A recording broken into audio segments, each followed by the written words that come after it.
Divorce entre Alassane Ouattara et Amontano, des graves secrets d'État livrés. Voici ce qui se raconte après sa démission. Des Prosoro en menace. Plus de détails après le générique. Avant de commencer, abonnez-vous à la chaîne et activez la cloche de notification car cela va vous permettre de ne plus manquer les prochaines vidéos. Let's go!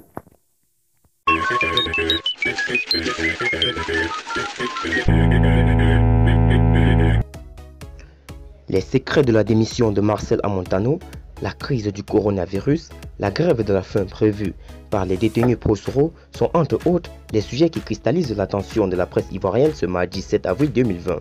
Après le président du Parti démocratique de Côte d'Ivoire, Henri Konan Bédié, et Guillaume Soro, le président des Générations et Peuples Solidaires, Marcel Amontano, qui a démissionné du gouvernement le 19 mars 2020, vient compléter la liste déjà longue des ex-alliés d'Alassane Ouattara ayant fait le choix de la rupture. Moins de mois après son départ du gouvernement, des secrets qui jusque-là étaient seulement détenus par les dieux sont révélés au grand jour. En effet, l'ancien ministre des Affaires étrangères ne cachait plus son mécontentement quant au choix d'Amadou Gon Coulibaly pour la présidentielle d'octobre 2020. Le quotidien d'Abidjan, qui en sait un peu plus sur cette affaire, bat à sa une. Palabre Ouattara à Montano, la lettre du continent livre des graves secrets d'État, les vraies raisons de la révolte de l'ex-ministre des Affaires étrangères. Cette démission suscite toujours des questionnements dans sa région natale.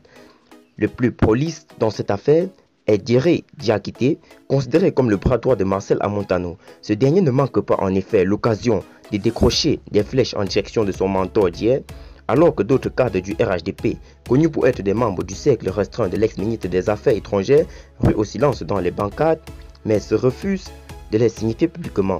Sur Comoé, ce qui se raconte après la démission d'Amontano, titre le quotidien Soir Info. Autre fait marquant de l'actualité de ce mardi, c'est la situation des détenus Prosoro en prison.